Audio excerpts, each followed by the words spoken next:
Terima kasih pemirsa, Anda masih bersama kami kembali lagi di Dialog Khusus Megapolitan Jakarta dan Tangerang. Dan masih bersama Bapak Ahmed Zaki Iskandar.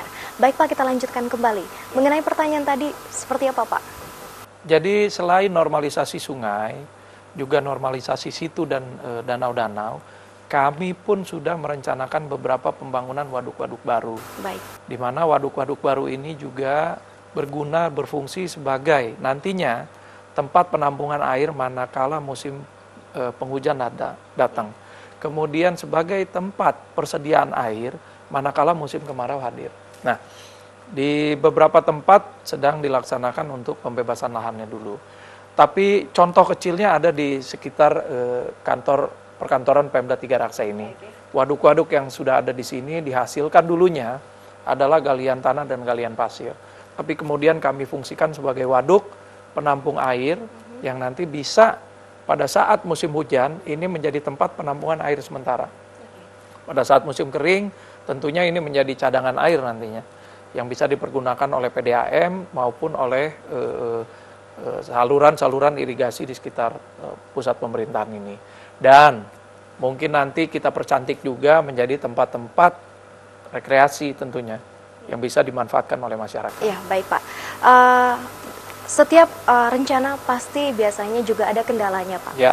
Apakah apa kendala tersendiri yang Bapak hadapi untuk memberantas banjir atau meminimalis banjir di Kabupaten Tangerang? Begini, di setiap pemerintahan daerah, baik itu kabupaten, kota maupun provinsi, ataupun di pusat, itu kendala yang paling utama dan pertama adalah karena masalah waktu penganggaran. Nah, di sini kita memiliki undang-undang keuangan daerah ini sangat ketat sekali, di mana penganggaran itu biasanya terjadi di setiap akhir tahun anggaran. Karena anggaran untuk tahun depan biasanya mulai kita anggarkan di antara Oktober, November, Desember. Dengan persetujuan dari DPRD, baru Januari tahun berikutnya baru bisa dijalankan. Nah, makanya terjadi agak sedikit lama karena tadi untuk membangun waduk, pertama yang harus kita lakukan adalah pembebasan lahan. Setelah lahannya bebas 100%, baru kita bisa membuat desain engineering detailnya. Atau perencanaan gambar perencanaan. Setelah gambar perencanaan baru selesai, barulah kita bisa melakukan tender untuk pelaksanaan konstruksinya. Ini memakan waktu kurang lebih hampir 3 tahun. Sampai pelaksanaan konstruksinya. Nah, jadi kendala yang paling besar adalah tahapan-tahapan di sistem keuangan negara kita. Oke, berbicara tentang Cisadane lagi Pak. Ya. Ada daerah resapan air yang harusnya menjadi resapan air malah dijadikan pemukiman.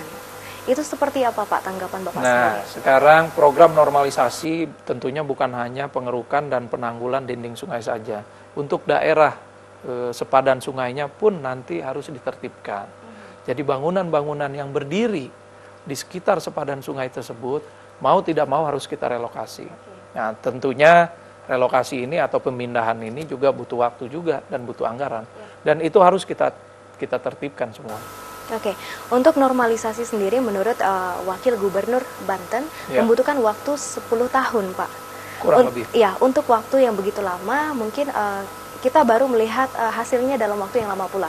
Apakah solusi tercepatnya untuk mengatasi banjir? Nah, kembali tadi Mbak, karena sistem anggaran keuangan negara ini sangat ketat sekali dan kita membutuhkan waktu dan tahapan untuk menyelesaikan satu program, tentunya bukan cara cepat, tapi ketika program ini berjalan, kita pun ada nanti tambahan-tambahan atau inovasi-inovasi seperti tadi yang saya katakan.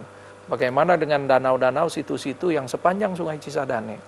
Itu bisa kita kelola langsung, kita rapikan langsung, ataupun kita kerjasamakan dengan pihak ketiga untuk mereka merevitalisasi situ-situ tersebut. Tapi yang harus kita pegang adalah program yang sudah direncanakan, sudah ditetapkan. Andai kata itu 10 tahun pun berjalannya, kita harus konsisten melaksanakan program tersebut sampai tuntas 100%. Walaupun nanti kita berharap setelah 10 tahun problema banjir ini akan selesai semuanya. Walaupun begitu, sekali lagi kita harus konsisten melaksanakan program tersebut sampai tuntas. Yang terjadi pada saat ini di negara kita adalah ketika program sudah dicanangkan, anggaran sudah mulai berjalan, ketika pemimpinnya ganti pula kebijakannya. Nah, ini yang selalu menjadi kelemahan setiap program pembangunan yang ada di Indonesia. Saya berharap ini mau siapapun menterinya nanti, siapapun presidennya, bupati, wali kota, dan juga gubernurnya, program yang sudah kita tetapkan sekarang harus berjalan sampai tuntas 100%. Oke Pak, untuk Bapak secara pribadi, menurut Bapak apa sih yang bisa membuat Kabupaten Tangerang menjadi lebih baik lagi, terutama untuk mengatasi banjir, Pak? Jadi sekali lagi di sini bukan hanya peran serta dari pemerintah daerah, provinsi maupun pusat, tapi peran serta masyarakat pun kita harapkan nanti ikut berperan dalam menjaga daerahnya masing-masing. Artinya untuk hal yang paling mudah saja menjaga kebersihan lingkungan masing-masing, itu yang kita harapkan. Mengenai menjaga kebersihan lingkungan, Pak, apakah ada program tersendiri untuk mendidik warga Tangerang untuk bisa menjadi lebih baik? Baik, di Kabupaten Tangerang ini pada saat ini sekarang tahapannya baru kita menyediakan sarana dan prasarana mengenai kebersihan.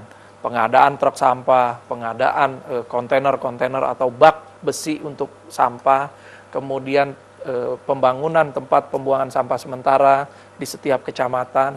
Nanti endingnya adalah dari salah satunya dari 25 program unggulan, yaitu Gerakan Masyarakat Mandiri Sampah atau Gemaripah, di mana di sana di setiap TPST atau tempat pembuangan sampah sementara ini masyarakat bisa mengelola sampah yang bernilai ekonomis, kemudian mereka bisa menghasilkan sesuatu seperti misalkan pupuk-pupuk organik maupun barang-barang pilahan yang bisa di-recycle.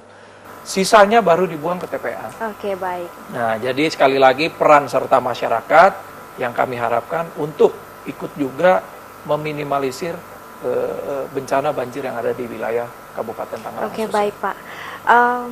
Waktu kita sudah habis untuk dialog kita kali ini. Terima kasih atas waktunya Bapak Zaki. Pemirsa, banjir menjadi tanggung jawab kita bersama, bukan hanya tanggung jawab pemerintah. Dan sekian dialog khusus kami bersama Bupati Tangerang Bapak Ahmed Zakir Iskandar.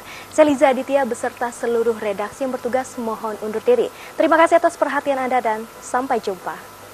Terima kasih Pak. Terima kasih Mbak.